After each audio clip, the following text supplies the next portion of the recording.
pulmón verde para un distrito mayoritariamente lleno de fábricas y comercio mayorista, con poca presencia de casas y departamentos habitados por gente muy humilde. De día era un escape para las personas que practicaban algún modesto deporte, también para las familias que buscaban un momento de paz con sus seres queridos, o parejas de novios y amantes cuyas manifestaciones amorosas pululaban en diferentes zonas del parque. Pero de noche era un asunto completamente diferente. Grupos de personas ingresaban al parque, ya cerrado, para beber alcohol, consumir drogas, e incluso consumar actos carnales.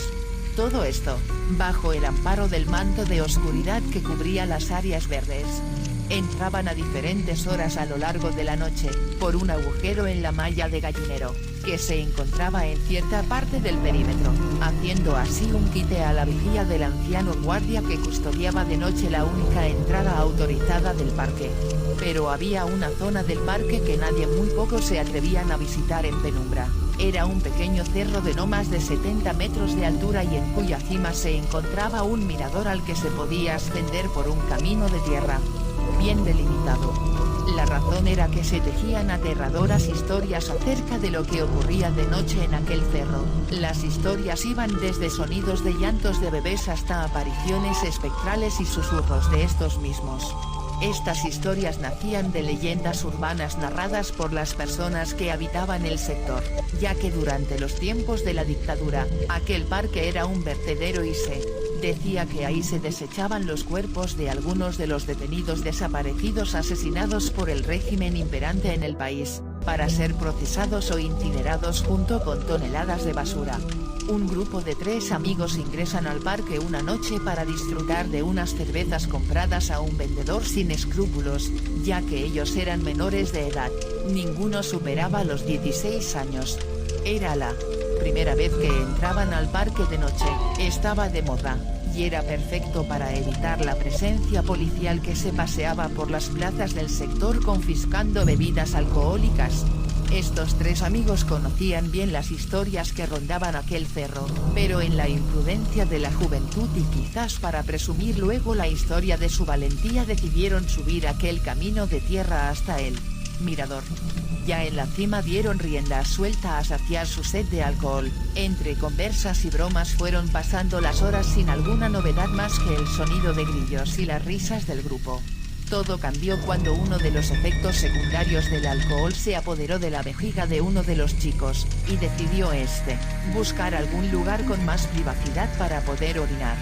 Encontró entonces un árbol, cerca del camino de tierra que terminaba al llegar al mirador. Comenzó entonces a regar el tronco, cuando de pronto un sonido sollozante proveniente de la copa del árbol lo puso en alerta, y cortando su inspiración dirigió la mirada al lugar de donde provenía aquel lamento. Sin poder ver algo en especial apartó prontamente la vista. El leve llanto se detuvo, y el muchacho, más asustado que con ganas de orinar, siguió su bragueta y a paso firme pero apresurado se dirigió a la zona del mirador donde se encontraban sus amigos. Pero al llegar allí no los vio por ninguna parte. Quedó pasmado por un par de segundos, un escalofrío recorrió desde su cuello hasta la espalda baja, sacudió sus hombros para eliminar aquella sensación.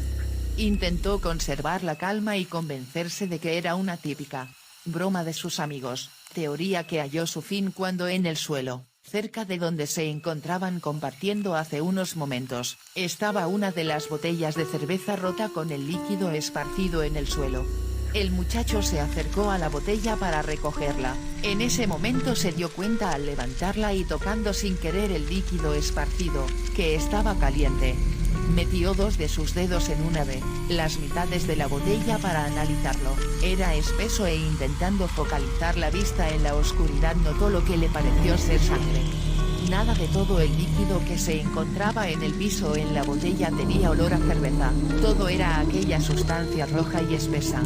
Entró este joven en pánico, soltó la botella y se dirigió rápidamente al camino de tierra para alejarse lo más posible de esa zona.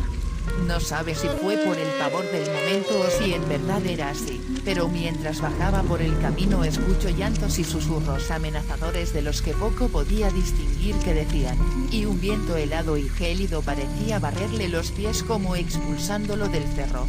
El sudor frío comenzaba a bajar por su frente mientras corría, los llantos, los susurros y el viento comenzaban a hacerse más fuertes. Ya faltaba un cuarto de camino cuando tropieza y golpea su cabeza contra una roca que delimitaba el camino. Pasó la noche, y el muchacho es despertado por el viejo guardia nocturno del parque, lo hace volver en sí y luego recibe un regaño de este. Una vez recobrado el conocimiento en su plenitud, el chico pregunta por sus amigos entregándole sus descripciones al guardia. Él le comenta que se encontraban en el puesto de vigilancia esperando una ambulancia junto a su compañero del otro turno. No estaban mal heridos, pero habían rodado un poco por las faldas del cerro magullándose en la caída. Aliviado, el joven acompaña al guardia hasta el puesto. Ahí los encontró, pensó en preguntarles qué les pasó, pero recordó lo que había vivido en la noche y sin decirles una palabra los miró y vio en sus ojos, algo perdidos, que para los tres las palabras sobraban acerca de lo que pasó durante la noche. Se mantuvieron en silencio mientras esperaban a la ambulancia que los llevó al servicio de atención médica en donde luego fueron recogidos por sus padres. Transcurrieron 2 semanas y no habían vuelto a verse o hablar desde ese día.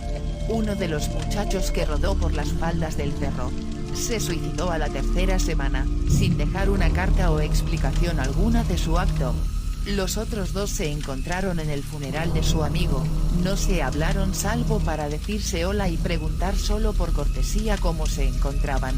Con el tiempo perdieron el contacto y no supieron más el uno del otro. Para el muchacho que se encontró con la desaparición de sus amigos aquella noche y con la botella de cerveza con aquel líquido rojo, siempre fue un misterio dónde quedó aquella evidencia de lo sucedido, ya que no encontraron dicha botella. Se consuela al saber que aquel parque ya no existe, vio su fin cuando el terreno fue adquirido para la construcción de una fábrica de acero que ahora se encuentra abandonada. El metal que se producía allí se corroía y oxidaba al parecer un líquido rojo que le brotaba por las noches del metal y las paredes. Solo se llegó a la conclusión de que era producto de factores ambientales ya que su composición resultó desconocida pero mostraba